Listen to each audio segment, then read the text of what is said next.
no finer artist.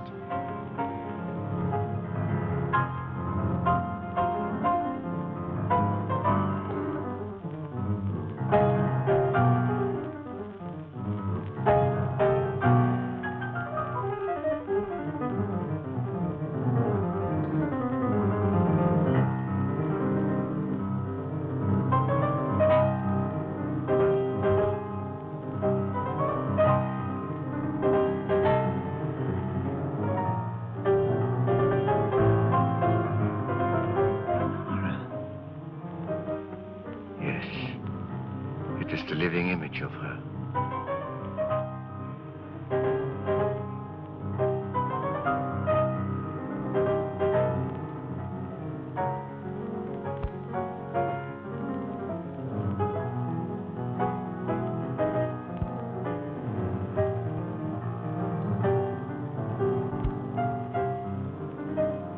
Bob, will you change seats with me?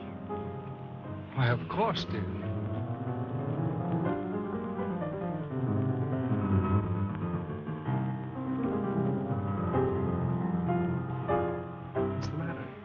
Nothing, but that man in the next box keeps staring at me.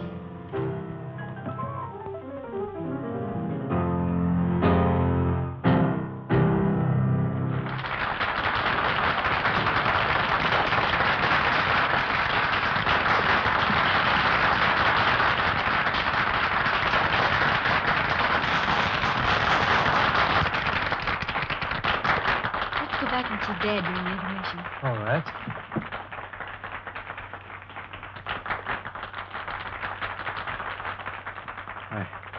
It is like seeing the dead return to life. I must know who she is. That can do no good. The dead have no place among the living. I shall be the judge of that. Lawrence, for a man your age, you're certainly in the pink. I have to be. Most people don't know it, but giving a piano recital requires the stamina of a marathon runner. Say, Judd, I think you better give my right forearm muscles another going over. Feel a slight cramp in my index finger. Yes, sir. Hello, Dad. Hello, darling. Hi, Bob. How am I doing? Marvelously. I don't believe I've ever heard you in better form. That's because you're home from school, my dear. I was playing for you tonight. Oh, am I glad this engagement ends my concert tour. Now I can relax, wear old clothes, and let my beard grow.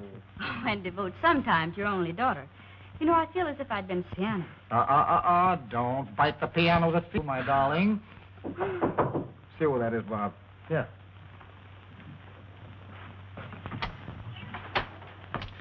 This gentleman would like a minute with Mr. Lawrence. Just a moment.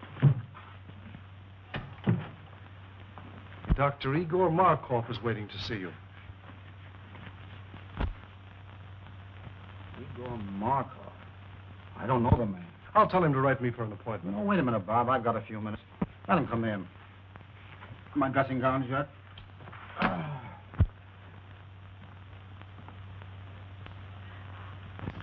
So I have the pleasure of addressing Mr. Anthony Lawrence. That's right, Doctor. What's on your mind? I should like to apologize to this charming young lady for my seeming rudeness. Well, I don't know what you're talking about, but go ahead. This is my daughter, Patricia, Dr. Markoff. Please forgive me, young lady, for staring so rudely at you, but I really could not help it. Seeing you tonight was quite a shock because you are the living image of my wife, Lenore, as she looked at the time we were married. She was taken away from me under very tragic circumstances. I understand. I accept your apology. Thank you.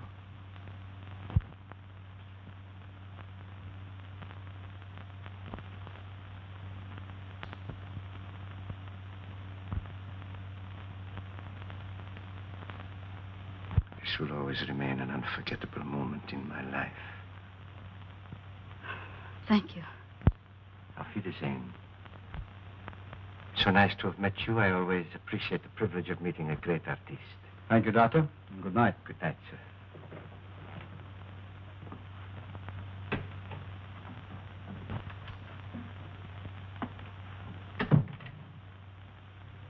Funny people, these foreigners. Do you suppose Pat really resembles his dear departed, or... Or is right. That cock and bull story was old in Caesar's day. The nerve of the guy. My dear boy, you've got to get used to other men admiring Pat.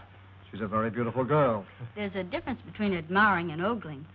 By the way he stared at me, he gave me the jitters. You'll find him in the next box, fishy stare and all. Oh, no, I won't. We're going to hear the rest of this concert from backstage. Then I'll have to get your wrap. You left it in the box. Oh, please do. I'll wait for you here.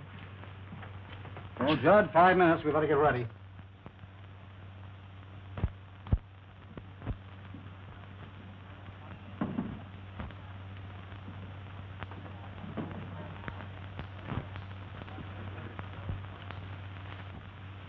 It seems that the great Dr. Markoff failed to make a favorable impression. Temporarily, yes. But there will be many opportunities in the future. Besides, the doorman was not averse to accepting a little gratuity and gave me all the information I needed. Igor, I've risked my life for you.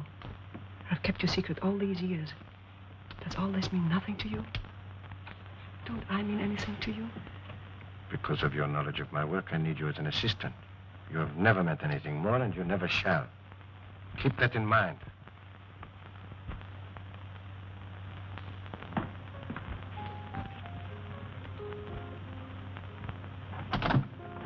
Flowers for Miss Lawrence. Sign, please. Thank you.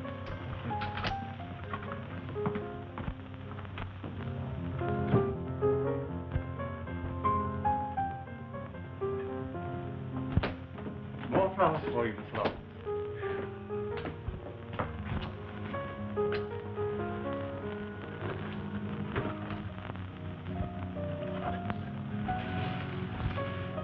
Flowers, flowers, flowers. Morning, noon, and night. The man must be crazy. Keeps on, I'll hate the sight of him. Have Williams take those to the children's hospital. Right away, miss.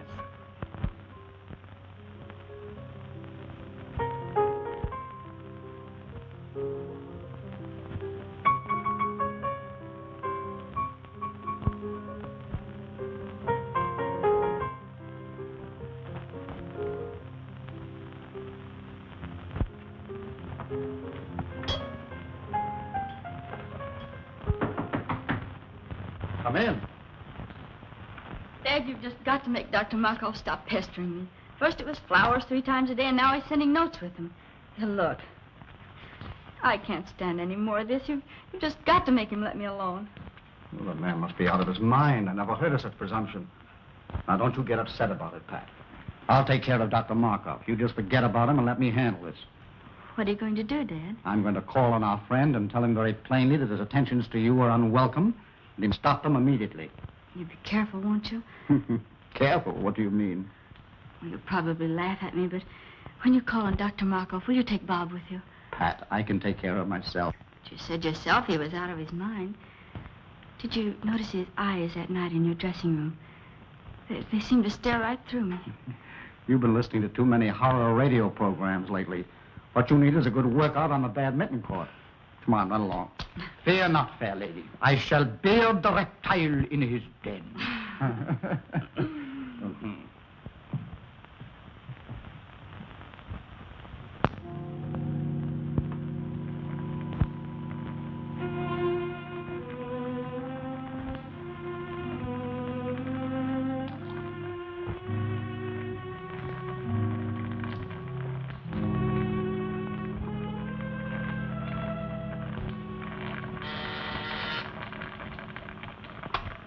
Yes?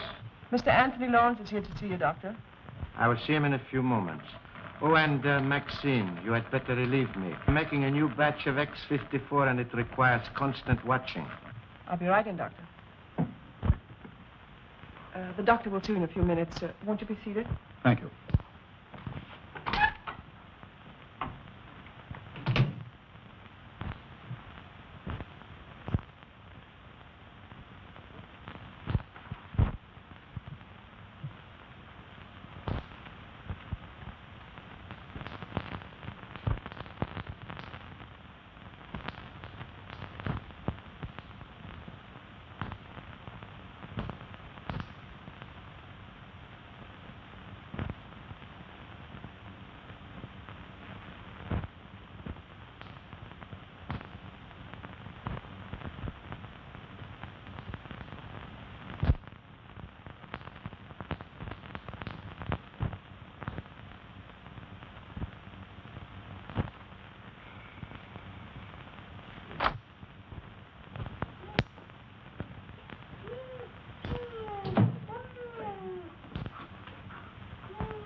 along.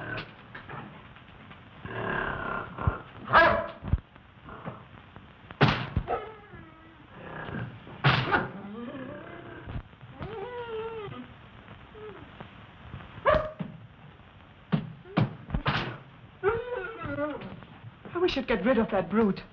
He's always hated me, and I'm deathly afraid of him. Oh, don't be a fool. He's perfectly safe in that cage. How could he harm you? It is silly. Besides, he's very essential to my work. Now, when that concentrated pituitary boils dry, turn off all the burners. Add some elixir, place it in 4 cc ampoules, and refrigerate them. Yes, Doctor. Watch it closely. See that it continues to boil, but very slowly. Now I must go and talk to Mr. Lawrence. I cannot leave him waiting any longer.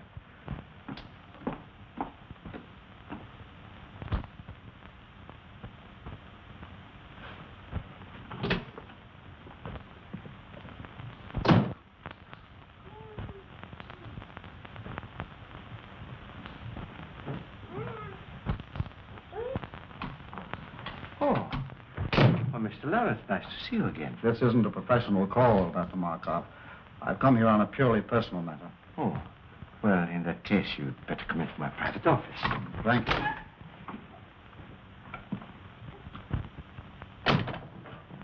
Won't you sit down? I'll remain standing, if you don't mind. Oh, as you wish. I'll get to the point very quickly, Dr. Markoff. I've come here in regard to my daughter, Patricia. Ah, yes, a lovely young woman. And that's beside the point. She doesn't welcome your attentions. I'm forced to ask you to stop annoying her. I'm afraid you're being very insulting. Your persistence has left me no other choice. I've already explained my deep interest in your daughter. Perhaps you thought I was lying.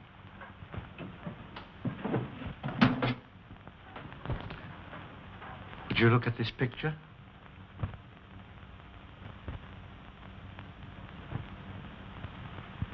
What if there is a resemblance? That doesn't give you the privilege of annoying her. But I am going to marry her. Ma? I'm amazed at your conceit. I'm warning you, Dr. Markoff. Unless you stop annoying my daughter, I shall call the police. Stop, not so fast. Let go of me!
Pardon me, Miss Lawrence. Dr. Markoff's on the telephone for you.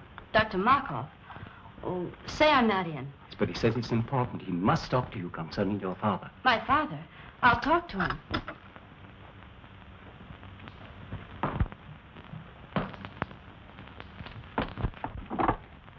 Hello? Yes, Miss Lawrence speaking. Oh, Miss Lawrence, your father has had a slight attack of vertigo. Yes, he's here in my office. It was probably brought on by overwrought nerves. I was wondering if you had not better come and get him. Is he well? No, not seriously. However, scarcely able to drive his own car.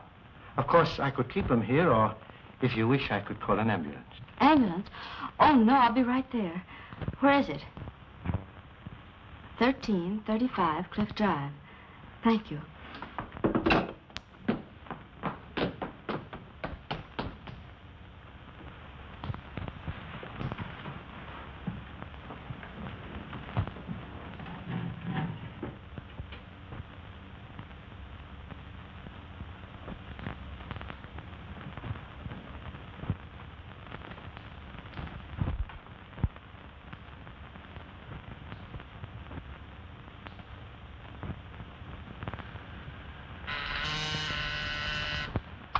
Yes, Doctor?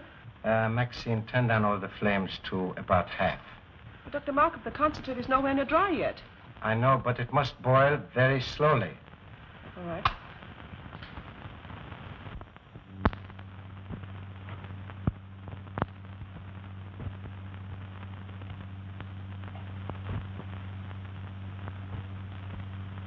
So you see, Mr. Lawrence, nobody having witnessed our encounter, I am perfectly willing to keep it a secret.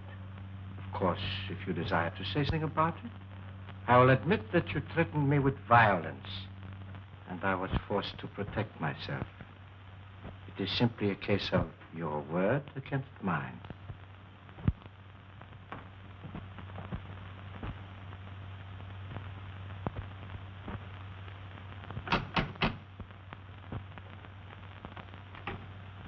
Is this Dr. Markoff's residence? Yes. Are you Miss Lawrence? Yes. Come in. The doctor's expecting.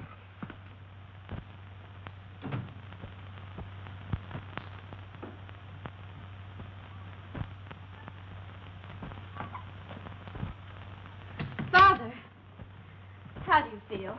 Pat, what are you doing here? Dr. Markoff said you were a little indisposed, so I came to drive you home. Are you feeling better now? Yes, much better. You well enough to start? Yes, of course. Steve, help Mr. Lawrence to his car.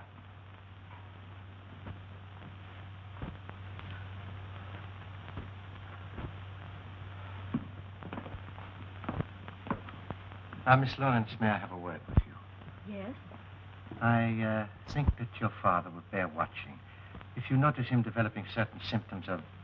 Well, if you notice him acting strangely, I would strongly advise you persuade him to see his doctor. I'll remember. Thank you. You're welcome.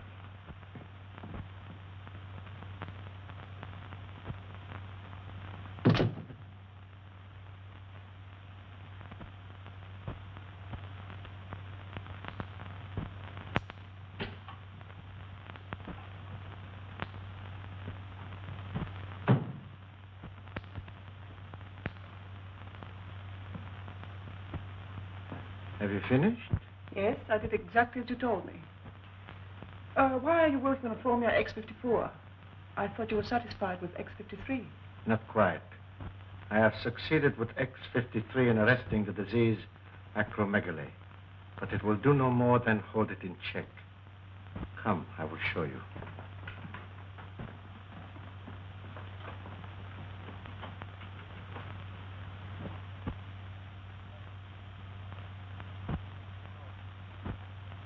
You will recall that after I injected him with the disease, it was allowed to proceed to this stage.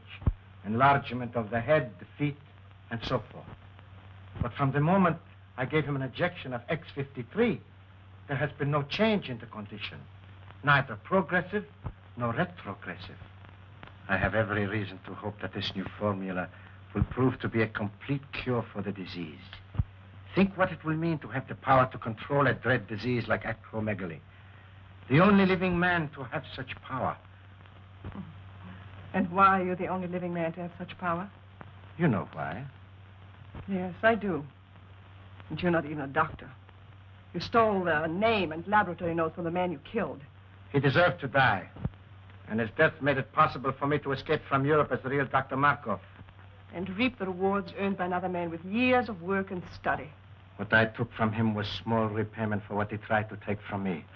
The love of Lenore, my wife, the woman I worshipped. But his love cooled as I knew it would when he looked at her beautiful face and saw the ravages of the hideous disease, acromegaly. Did you deliberately inoculate her with that dread disease? I did. I was determined that no other man should try to take her from me. I knew if she were no longer beautiful, no one else would want her. Then I would have her all for myself. But she could not stand the sight of her own face. So she killed herself. This is incredible. Only a madman could do a thing like that. I'm getting out of here. I'm going to police him and tell him everything. Police him and tell him what a madman. Stop!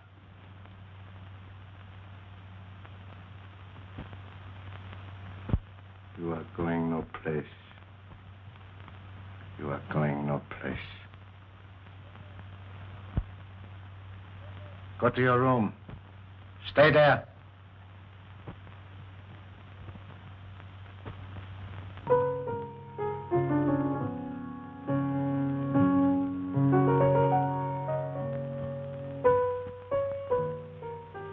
Good to have you back again with us, Bob. Glad to be back once more, Pat. It's no fun being away from you. I do wish you didn't have to spend so much time out of town. If I didn't, your father would probably get himself a new business manager. You know, it's chiefly on his business I'm away so much. I know. Bob, do you think you could book Father for a series of summer concerts? Pat, what are you talking about? If you knew the heavy schedule I booked him for next season, you'd want him to have a good rest. Oh, I do, but he can't seem to rest. I don't know what's gotten into him. He seems to have so much energy. He just can't seem to work it off. Well, let's hope it keeps up. But he can't, Bob. Do you realize that he's up at 6 every morning? That he walks practically all day long? That I can't get him to go to bed at night? Sometimes I awaken at 2 or 3 in the morning, and he's still playing his piano. That's not normal in a man of his age.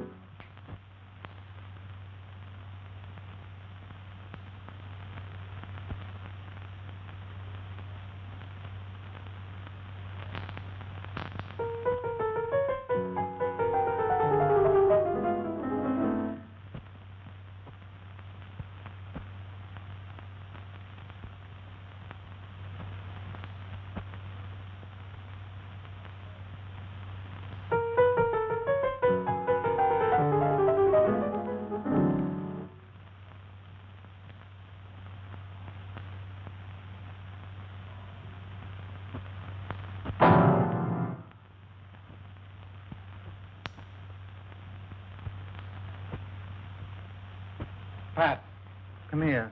You too, Bob.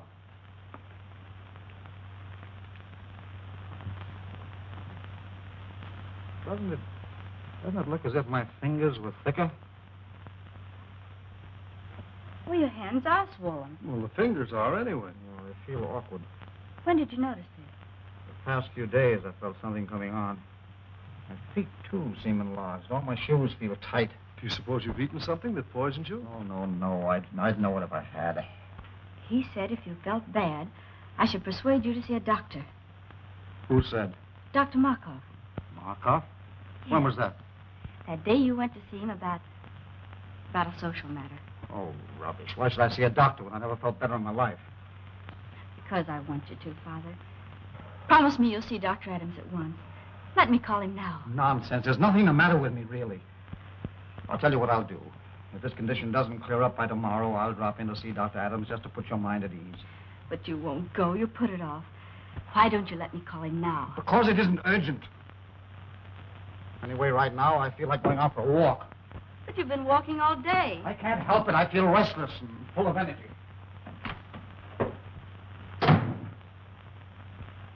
What do you make of it, Bob? Oh, perhaps some minor upset. But I would have him checked over by Dr. Adams. And how are you feeling today, Mr. Lawrence? Physically, extremely well. And your appetite? Still increasing. Mr. Lawrence, after studying all the results of your laboratory tests, X-rays, metabolism records, I have reached a conclusion.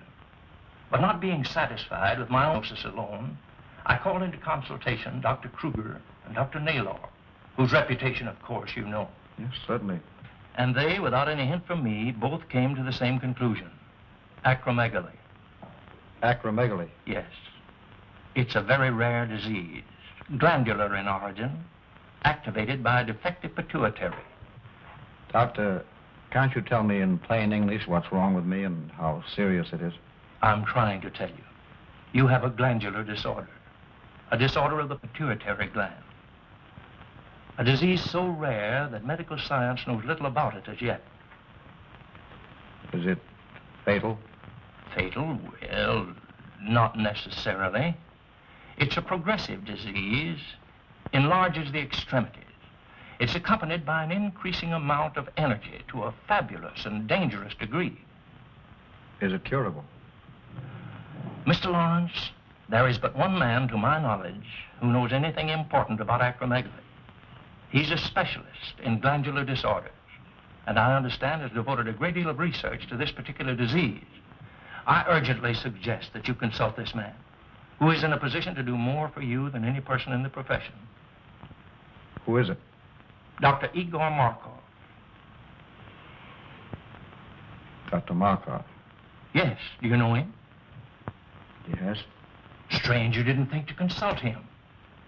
Well, I've just met him socially. I don't know him socially, but his name ranks among the top names in the profession.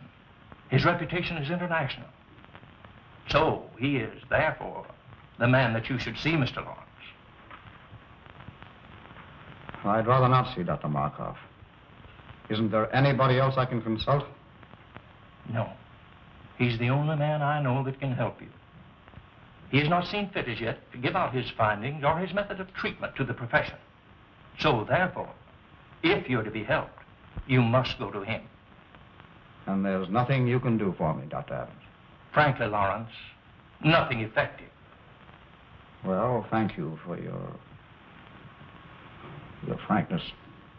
You will see him?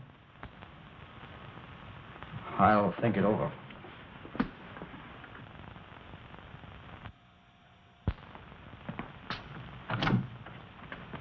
Hello, Stack. Is Miss Lawrence in? Oh, how do you do, Mr. Blake? I tell Miss Lawrence you're here. Bob, darling, I'm so glad you're back.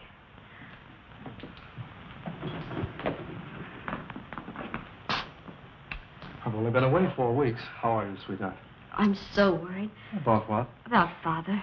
What's he been up to now? Well, that's just it, Bob. I don't know. He's locked himself in his room for weeks. He hasn't allowed anybody in to see him. Stack takes his meals into him, but he has to leave the tray in the music room. He says the door into the bedroom is locked, and that Father won't come out until after he's left. Is he in there now? Yes, but the door from the music room into his suite is locked from the inside. He sounds in excellent form. He hasn't touched the piano in weeks.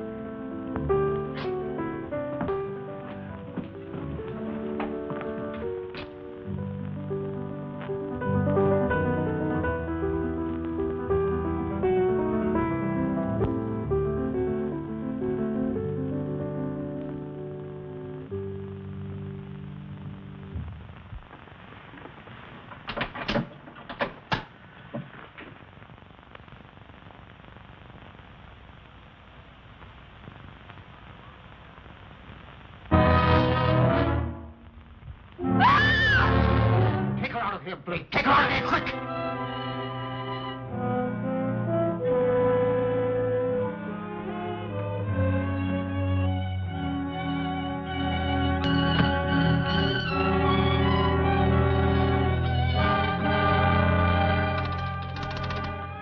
Hello, Stack.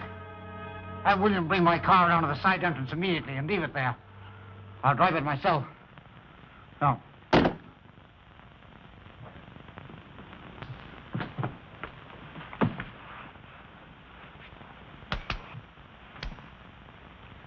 Darling. Easy, darling. You fainted. Bob, did you see what I saw? What are you talking about? Did you see his face? His head was so large. It's your imagination, darling. The lights in there were strange, that's all. No, Bob, no.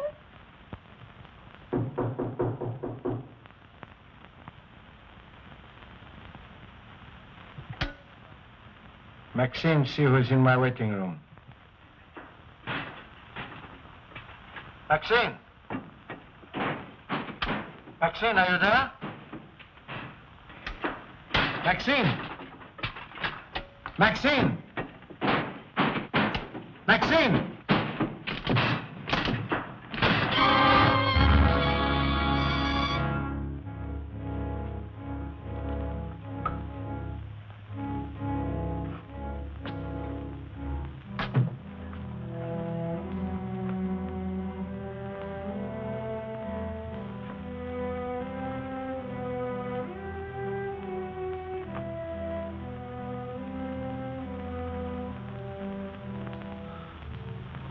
Lawrence.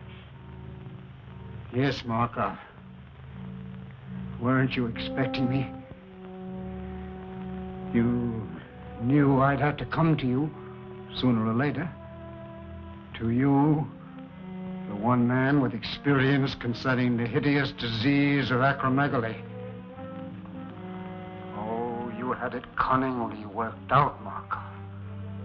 So that I would be forced to come to you. You alone for help. Then you would be in a position to dictate your own terms in exchange for that help. Terms which no doubt would involve my daughter, Patricia.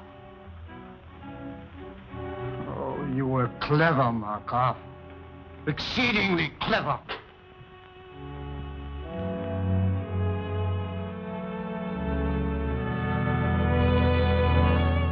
As the only man with sufficient knowledge of the disease, not only to alleviate it, but to infect a person with it, you hold a decided advantage. So you see, Markoff, I know you infected me with something that caused acromegaly. But how you made the disease develop so rapidly, when science has proven that it takes years to reach this stage, I do not know. But you did. And now, Markoff, I come to you as you knew I must, to make terms. I've come to make terms. No, Lawrence, you overestimate my control of the disease. I've made an extensive study of it. Yes, that is true. But after all, I am only an apprentice. Yes, the devil's apprentice. Markoff, you have set yourself up as a Frankenstein and created a monster. I am that monster. But if you remember, the monster destroyed the man who created him. That is what I'm going to do to you. Destroy you! Good work, Steve. Put him on a chair while I prepare an anesthetic. Surgery began this evening. But I must put my mind at rest. Can't you take my word for it, Pat? I'm sorry, Bob. In this case, I can't. It's locked. You see, he doesn't want to be disturbed. But I must see him. Oh, not tonight, Pat, please. In the morning, perhaps. I'll tell you what. I've got to see him in the morning on some business. And as soon as I've finished, I'll send for you. How's that? Well, make it early. I can't have this hanging over my head. I know, dear, and I'll make it just as early as I can. Now, how about getting some rest for yourself? You look exhausted. Oh, I suppose I do, but I can't help it. You look lovely to me, dear. But you do need rest. Now run along. Sleep well. I'll try. Good night. Good night.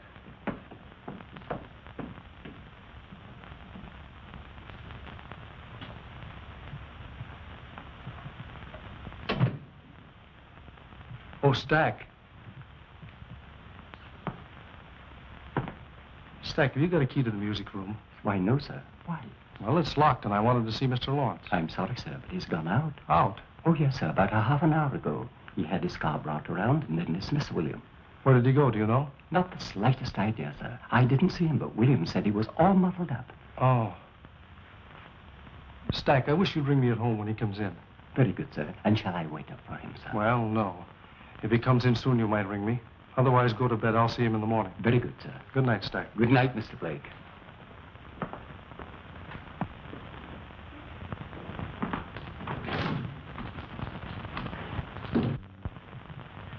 Put him in the room of the surgery in the east wing.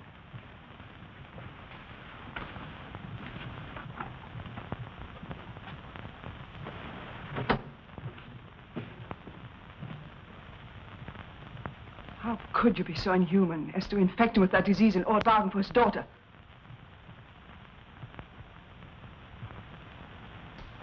Who gave you that idea?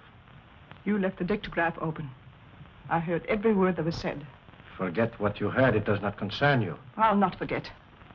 If you don't give up that insane idea of marrying Patricia Lawrence, I'll tell the truth about you.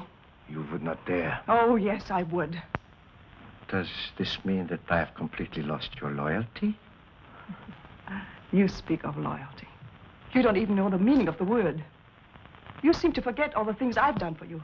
I've even risked my life for you, hoping that you might realize how much I love you, that someday you might return that love. But no. All I meant for you was just someone to help you attain your own selfish aims. I'm tired of it. I can't stand it any longer. Do you hear me? I can't stand it. I'll never let you marry that girl.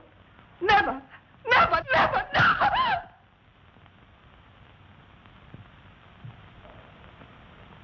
Maxine, you heard nothing. You heard nothing. You heard nothing. Now go to your work.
Go back in the other room.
Good morning, Doctor. The murder's cage was left unlocked last night. No, really? Why, he could have killed somebody. Yes, he could have killed me if Ace hadn't heard me scream and driven him back again to the cage. Oh, well, you are very fortunate. Very. And so am I. I could have lost a valuable assistant. How do you suppose the cage was left unlocked? Oh, I suppose the attendant was careless. I shall discharge him immediately.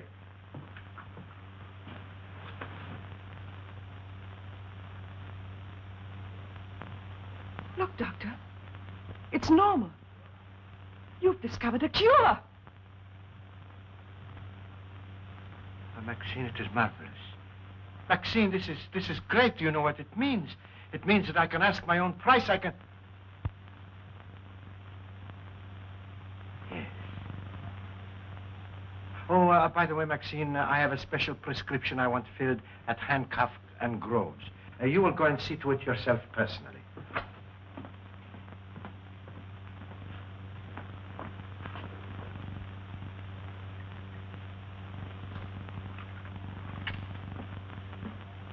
Couldn't it be ordered over the phone? If I wanted it that way, I would have said so. Very well.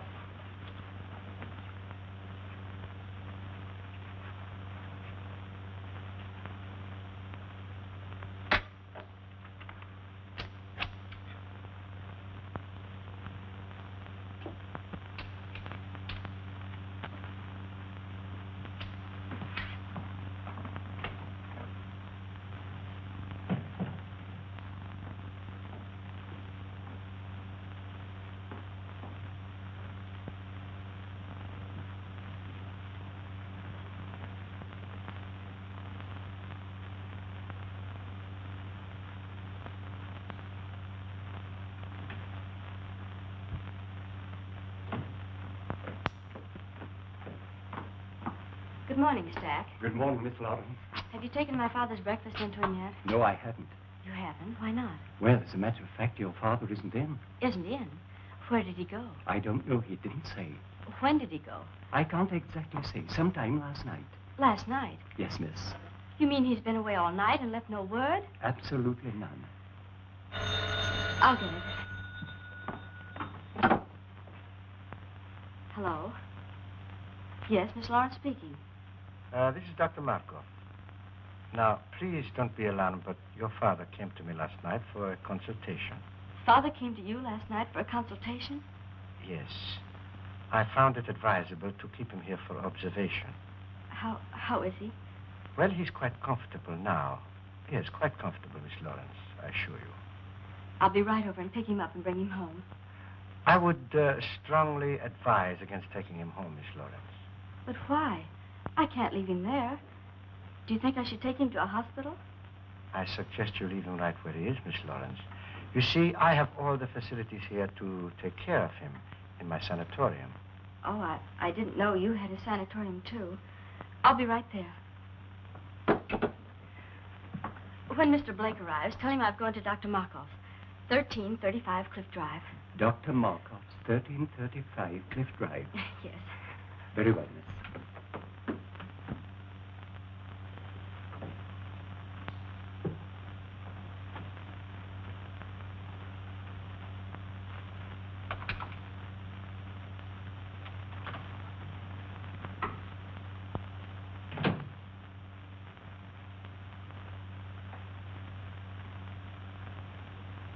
Lawrence, I want you to try hard to understand what I'm saying. Try hard. This is Dr. Markoff. I can save you, Lawrence. I can cure you. Do you hear me? Yes, I can hear you. Good. Remember that I am the only one that can cure you, and I will cure you on one condition. A very simple condition, Lawrence. Your daughter is on her way over here now. I want you to persuade her to be very agreeable to me. No. You can convince her that it is you she is coming to see. You can tell her that I am helping you. That is a very little thing to ask for your cure. No. Very well. We shall see about that.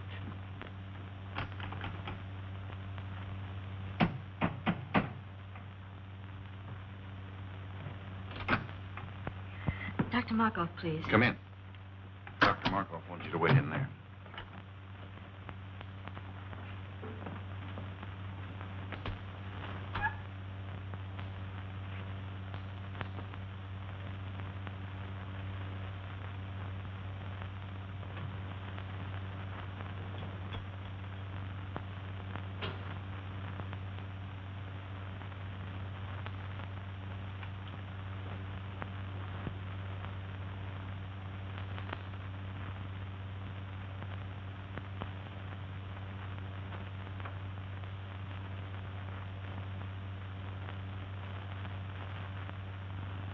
How long ago did she leave for Dr. Markoff's stack? About a half an hour ago, I should say, sir. I'll have to step on it. 1335 Cliff Drive, you That's said. correct, sir.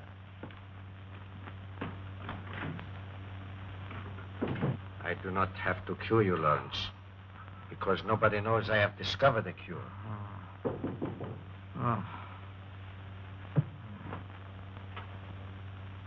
Miss Lawrence is here.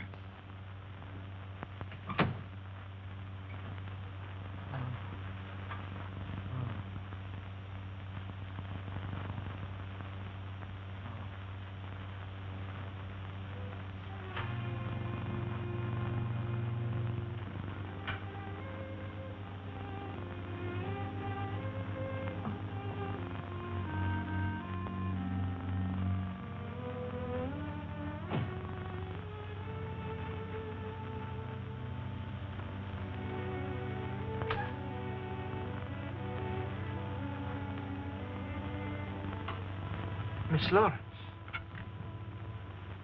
Oh, it is a great pleasure seeing you again. Dr. Markoff, how is my father? He's resting comfortably. Please be frank with me. What's the matter with him? It is a glandular ailment. How serious is it? Well, Miss Lawrence, I'm afraid it is quite serious, particularly in your father's case. Why particularly so in his case, Dr. Markoff? Well, you see, the peculiar disease your father is suffering from causes extreme enlargement of the extremities, the hands, feet, and certain portions of the head. In a professional pianist, it is fatal. That is to the continuance of his career, I mean. Not only are his fingers incapacitated for the intricacies of delicate performance, but his very appearance, upon which so much depends for public approval, is most uninviting. Dr. Markoff, how does it happen my father came to you? I think you will find that your Dr. Adams sent him to me. Dr. Adams? Yes. Dr. Adams made exhaustive tests and in consultation with several eminent colleagues of his, diagnosed your father's case, and correctly so, as acromegaly. Acromegaly? I never heard of it. Few have. It is very rare. And since glandular disturbances are my special field and acromegaly my particular interest, your father was advised to consult me. With what results? I am anxious to cure your father, Miss Lawrence. Most anxious. Providing he is willing to obey my instructions to the letter. Do you anticipate any lack of cooperation on his part, Dr. Markoff? Perhaps some. You see, Miss Lawrence, it is rather long and slow treatment.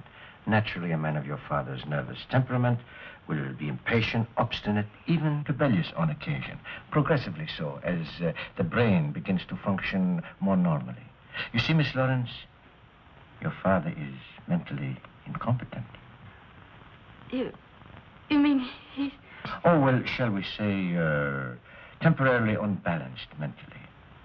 The functioning of the pituitary, being aggravated by pressure, makes the patient physically violent on occasion, and great care must be taken that he does not do violence to himself or to others. Dr. Markoff, I'm my father. I can easily understand your need to do so, Miss Lawrence, and I would gladly save you the pain if I could. But I know you will not be satisfied unless you do see him for yourself. Besides, it will give you a basis for comparison. It will give you new hope from day to day as you see him improve. Where is he? Take me to him. In a moment. But remember, although he is still under a sedative, he might easily be aroused to violence. I will advise not to excite him, merely to reassure him that he will receive the very best of care, that you will see to it yourself personally, and that you recommend he do everything possible to cooperate with us. I will. Take me to him. This way, Miss Lawrence.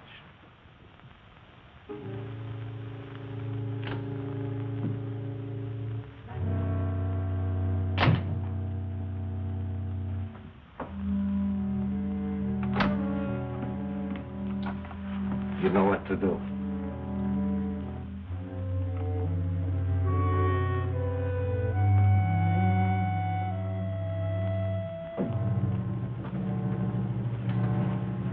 And remember, Miss Lawrence, advise your father. Fullest cooperation in every way possible.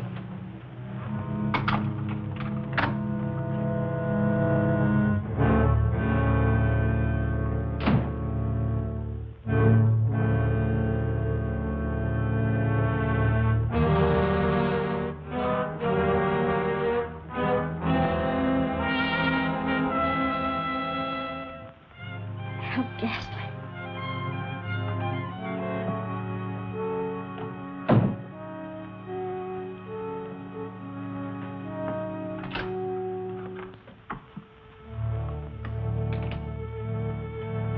You can't go in there, Maxine. Why not? Dr. Markoff said so.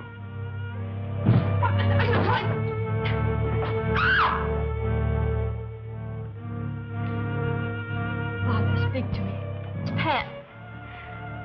Father, speak to me. It's Pat. It's Patricia, Father. I'm here. Pat. You're going to be all right. Dr. Markoff said so. Markoff. Yes. He's going to cure you, he and I. Markoff. Markoff. No, no. Markoff. Markoff. No, no. Dr. Markoff, why is he strapped down? To prevent his doing violence to himself or to others, Miss Lawrence. Take them off. Take them off, do you hear? Well, that would be very dangerous. Take them off, I say. Take them off at once. Stop that. Calm yourself. Calm yourself, Miss Lawrence. I don't care what you say. You can't treat him like a wild animal. It's a necessary precaution, Miss Lawrence. If he were to become violent, he would be extremely dangerous. I don't care what you say. You can't treat him like a wild animal. His recovery depends solely on you. What do you mean? I will cure your father when you decide to become my wife. Let go of me. I'll never marry you. Never is a long time. But some people do change their minds.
Is he all right? Yes, he's just fainted.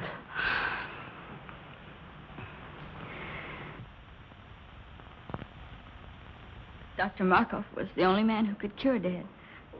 But him dead, there's not much hope left. Oh, yes, there is, Miss Lawrence. I'm familiar with the serum Dr. Markoff has perfected for the cure. He has been using it to bargain with your father for you. He'll be all right. It might take a little while, but he'll be all right. Thank you.